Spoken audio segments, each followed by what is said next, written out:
యోగి కామాసక్తుడైతే అతడు త్రిదండాన్ని ధరించడం అనర్హము కదా, ఏ ప్రయోజనము కలగదు. అలాగే నువ్వు ప్రవర్తిస్తున్నావని అనిపిస్తుంది. నువ్వు సన్యాసాశ్రమ నియమాలను నాశనం చేశావు.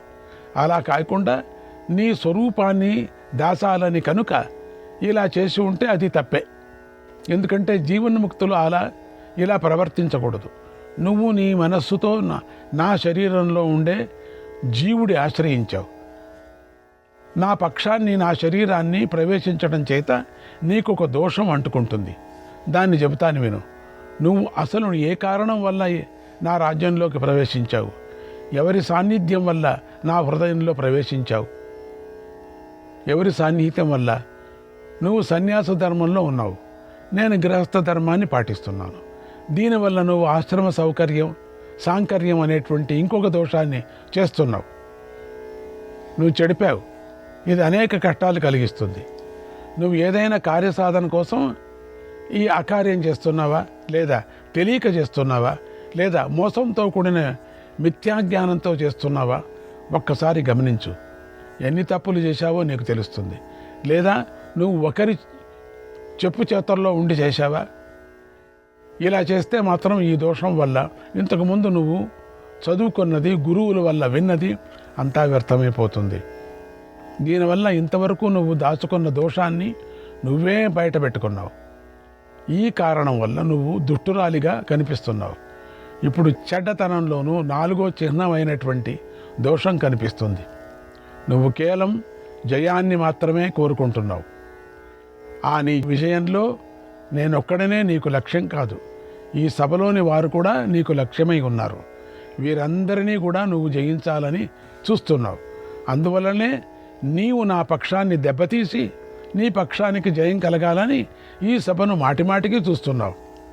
అసహనం వల్ల కలిగిన యోగ సమృద్ధితోనూ అజ్ఞానంతోనూ నువ్వు మోహితురాలివై ఉన్నావు. విషాన్ని అమృతాన్ని ఒకటి చేసినట్లుగా కామంతో యోగ సంబంధాన్ని కలుగుతున్నావు. పరస్పరం అనురాగం గల స్త్రీ పురుషులకు సంయోగ సుఖం అనేటువంటి అమృతంతో సమాన లాభం కలుగుతుంది.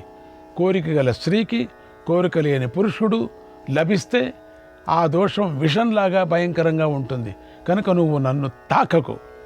నా శీలం ఉత్తమమైనది, నిష్కళంకమైనది అని తెలుసుకో.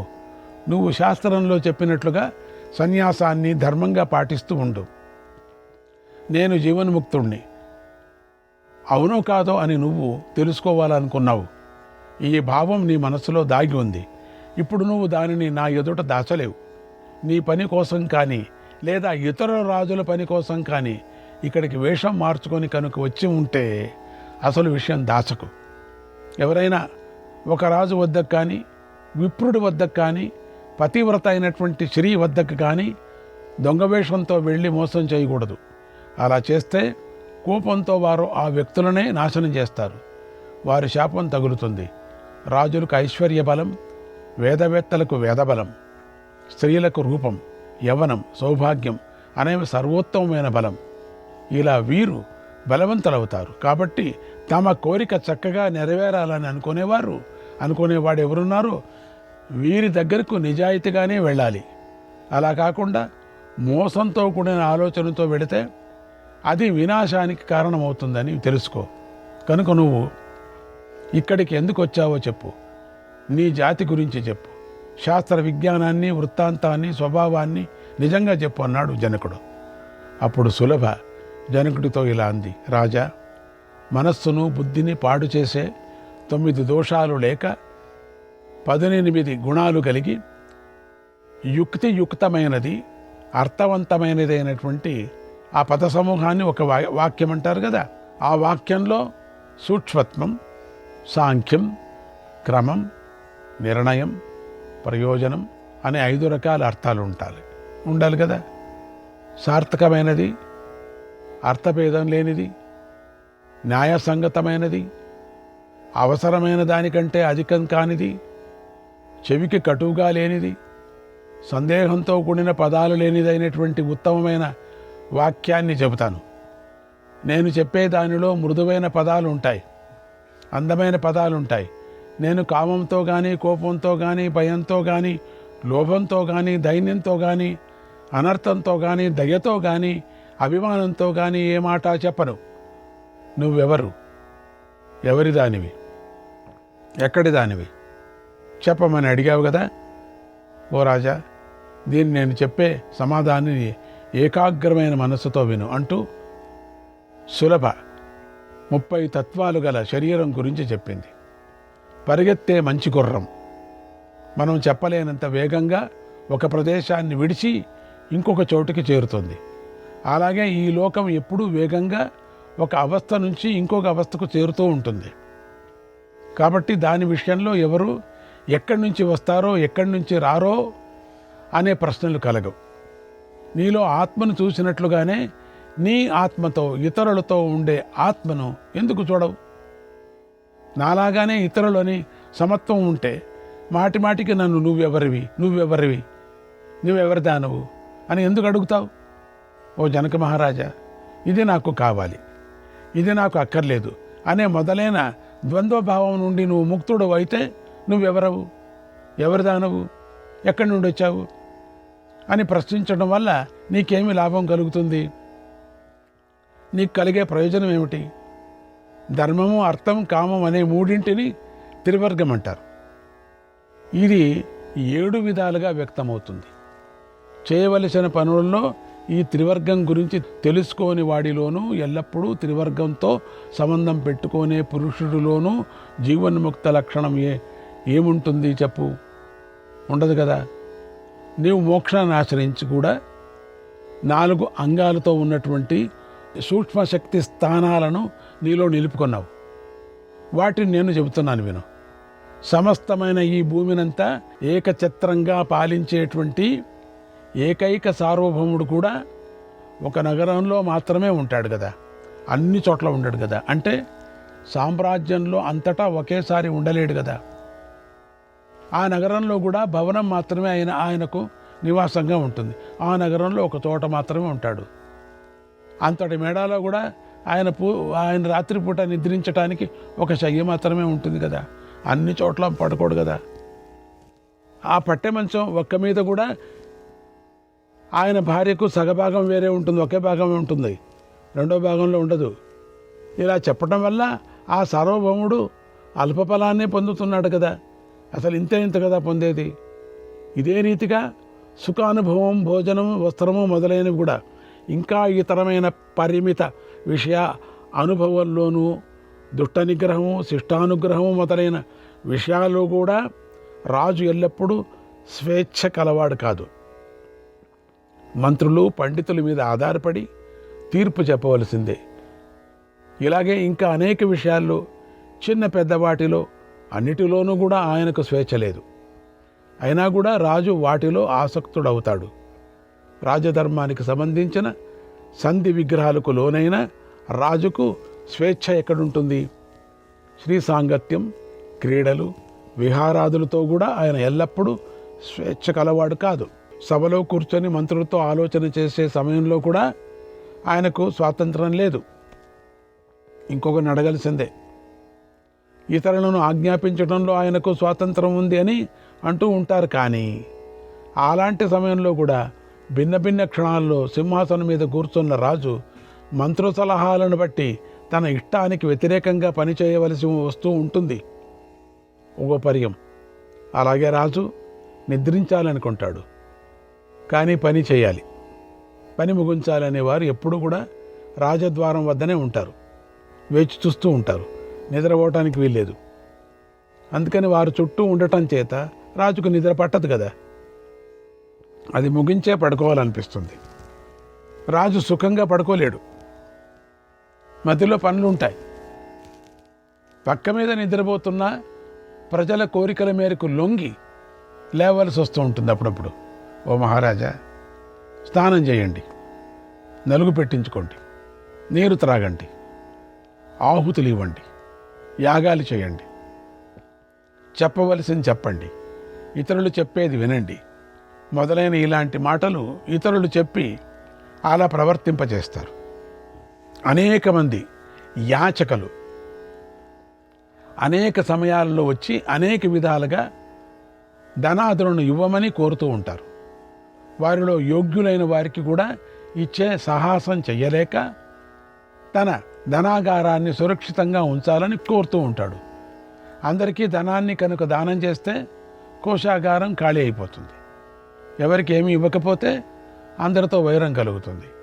ఇలాంటి సమస్యలు రాజుకు ప్రతిక్షణం కలుగుతూ ఉంటాయి. అందువల్ల రాజకార్యాల మీద విసుగు విరక్తి కలుగుతుంది.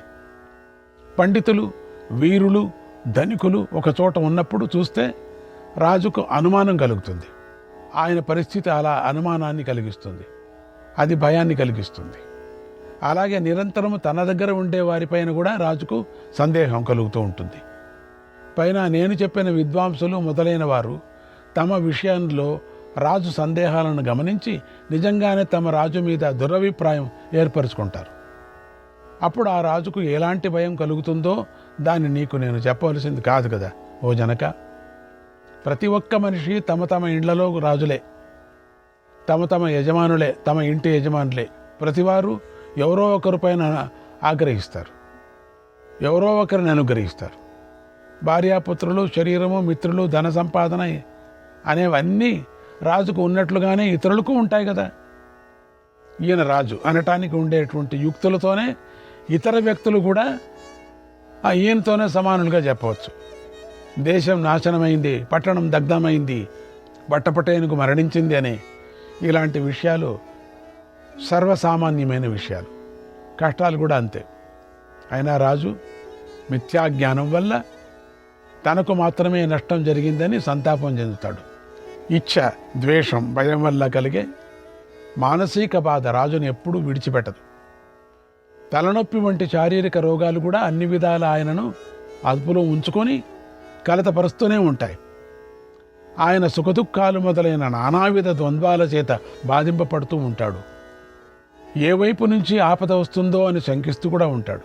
అనేక శత్రువులు గల రాజ్యాన్ని పరిపాలిస్తూ రోజులు లెక్కబెట్టుకుంటూ ఉంటాడు. రాజ్యం సుఖం స్వల్పంగా గలది, బాధలు దుఃఖాలు అపారంగా కలిగి ఉంటుంది.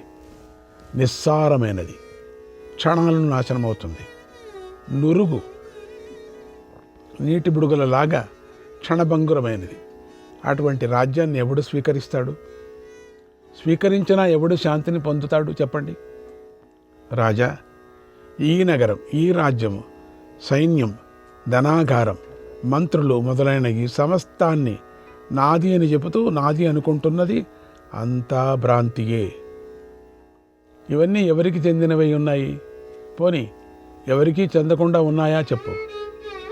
మంచి ఉత్సాహవంతుడు, క్షత్రియ ధర్మాన్ని పాటించే రాజు ప్రజల ఆదాయం నుంచి 10వ భాగాన్ని తీసుకుని సంతోషిస్తాడు. ఇంకొక రాజు 10వ భాగం కంటే తక్కువే తీసుకొని సంతోషిస్తాడు. నాస్త్య సాధారణో రాజ, నాస్త్య సాధారణో రాజ, నాస్తి రాజ్య మరాజకం, నాస్తి రాజ్య మరాజకం, రాజ్యే సతి కుతో ధర్మగ, రాజ్యే సతి కుతో ధర్మగ, ధర్మే సతి కుతః పరం, ధర్మే సతి కుతః పరం. సాధారణ ప్రజలు లేకపోతే ఎవడూ రాజు కాలేడు. రాజు లేకపోతే రాజ్యమే ఉండదు. రాజ్యం లేకపోతే ధర్మం ఎక్కడుంటుంది? ధర్మం లేకపోతే పరమాత్మ ప్రాప్తి ఎలా కలుగుతుంది? ఇక రాజుకు, రాజ్యానికి పరమధర్మమైనది, పరమ పవిత్రమైనది చెబుతాను వినం. తన రాజ్యాన్ని అంతటినీ దానం చేసే రాజు అశ్వమేధ యజ్ఞం చేస్తే కలిగేటంతటి ఉత్తమ ఫలాన్ని పొందుతాడు. ఓ రాజా, రాజ్యానికి కలిగే దుఃఖాలను, బాధలను 100 వేలు చెబుతాను. నా శరీరం మీదనే నాకు అభిమానం లేదు. అలాంటప్పుడు ఇతరుల శరీరం మీద నాకెందుకు ఆసక్తి కలుగుతుంది? నేను ఇలా యోగాన్ని ఆచరిస్తున్నాను. నన్ను ఇలా అనటం నీకు తగినది కాదు. నువ్వు పంచశిఖ మహర్షి వద్ద ఉపాయం, నిధిధ్యాసముతోనూ, ఉపనిషత్తు వాని శ్రవణ మనసముతోనూ, మననముతోనూ, ఉపాసంగా యమ నియమాదులైనటువంటి యోగాంగములతోనూ నిశ్చయం జీవబ్రహ్మల సమైక్యానుభవంతోనూ కూడిన సంపూర్ణమైన మోక్షశాస్త్రాన్ని విన్నావయ్యా నువ్వు. ఎంత బాగుంది. అన్ని ఆసక్తుల నుండి విముక్తుడు అయ్యావు నువ్వు. అన్ని ఇహలోక బంధాల నుంచి ముక్తుడు అయ్యావు. అలాంటప్పుడు నీకు ఛత్రచామరాది విశేష వస్తువుల మీద ఆసక్తి ఎలా కలుగుతుంది? అదేం ఆశ్చర్యం కాదు కదా, కలగదు. నువ్వు పంచశిఖాచార్యుడి వద్ద శాస్త్ర శ్రవణం చేయనట్లుగా నేను భావిస్తున్నాను. ఒకవేళ విన్నా దాన్ని మిథ్య చేశావని అనుకుంటున్నాను. లేదా ఆయన వల్లనే వేదశాస్త్రాలలాగా అనిపించే ఇంకొక శాస్త్రం విన్నావని నేను అనుకుంటున్నాను. ఇంత విన్నా నువ్వు విదేహాధిపతి, మిథిలాధిపతి అనే లౌకికమైన పేర్లతోనే ప్రతిష్టను పొందావు. సామాన్య మనుష్యుల్లాగానే ఆసక్తి కలిగి ఉన్నావు. అడ్డంకులతోనే బద్ధుడివై ఉన్నావు నువ్వు. నిజంగా నువ్వు ముక్తుడివే అయి ఉంటే నేను బుద్ధి ద్వారా నీ శరీరంలో ప్రవేశించి నీకు ఎలాంటి అపకారం చేశానో చెప్పు. 4 వర్ణాల్లో సన్యాసులు ఏకాంతవాసం చేయాలనే నియమం ప్రసిద్ధంగా ఉంది కదా. మరి నేను కూడా నీ శూన్య శరీరంలోకి ప్రవేశించి నీలో ఉన్న ఏ వస్తువునైనా చెడగొట్టానా? శూన్య ప్రదేశంలో ఉన్నా నేను, అంతే.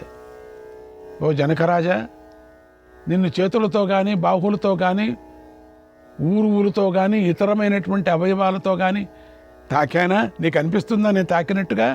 లోపల దేంట్లో అయినా చేరుకున్నానా? చేరినట్టుగా నేను గిలిగింతలు పెడుతున్నానా నీకు?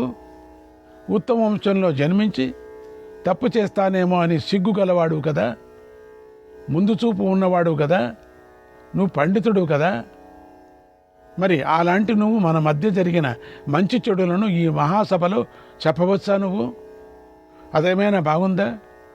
ఓ జనకరాజా, తామరాకు మీద ఉండే జలబిందువు ఆ ఆకును అంటకుండా ఉన్నట్లుగా నీలో ఉన్న నేను ఏమాత్రము నిన్ను తగలకుండా ఉన్నాను తెలుసా నీకు?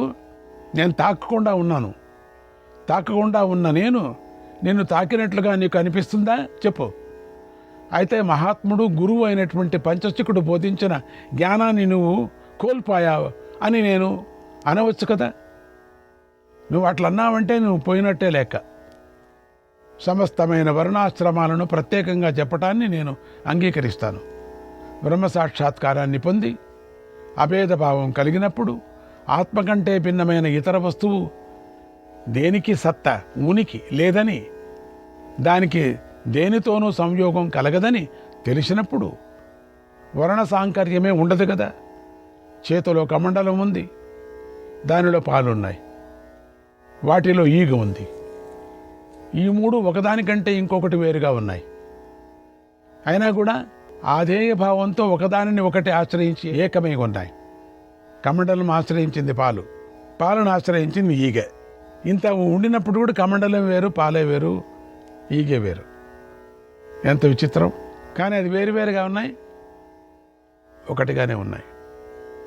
కమండలంలో క్షీరత్వం లేదు. ఎక్కడుంటుంది క్షీరత్వం? అలాగే పాలు ఈగ కాలేదు ఎప్పటికీ. ఈ సమస్తమైన ఆధేయ పదార్థాలు స్వయంగానే తమ కంటే భిన్నమైన ఆధారాన్ని పొందుతున్నాయి. ప్రధానుడు అనే రాజర్షి పేరు నువ్వు వినే ఉంటావు. నేను ఆయన వంశంలో జన్మించాను. నా పేరు సులభ. నా పూర్వులు చేసిన యజ్ఞాలన్నిటికీ ఇంద్రుడు సహాయం చేశాడు. దానివల్ల నా పూర్వులు యజ్ఞకుండాలు కట్టడానికై ఇటుకలుగా ద్రోణం, శతశృంగం, చక్రద్వారం అనే పర్వతాలను ఉపయోగించారు. నేను అలాంటి గొప్ప వంశంలో జన్మించాను. నా గుణాలకు తగిన భర్త లభించలేదు. అందుచేత నేను మోక్ష విద్యను నేర్చుకున్నాను. ముని వ్రతాన్ని ఆచరిస్తూ ఒంటరిగా తిరుగుతున్నాను. నేను కపట సన్యాసి వేషం చేయలేదు. ఇతరుల ధనాన్ని దోచలేదు. ధర్మ సాంకర్యాన్ని వ్యాపింపజేయలేదు. నేను బ్రహ్మచర్యాన్ని పాటిస్తూనే స్వధర్మంలో ఉన్నాను. ఓ జనక మహారాజా, నీ బుద్ధి మోక్షధర్మంలో ఆసక్తి కలిగి ఉందని నేను విన్నాను. కనుక నీకు మేలు చేయాలనే ఉద్దేశంతో నేను ఇక్కడికి వచ్చాను. శ్రీకృష్ణాయ పరమాత్మనే నమః.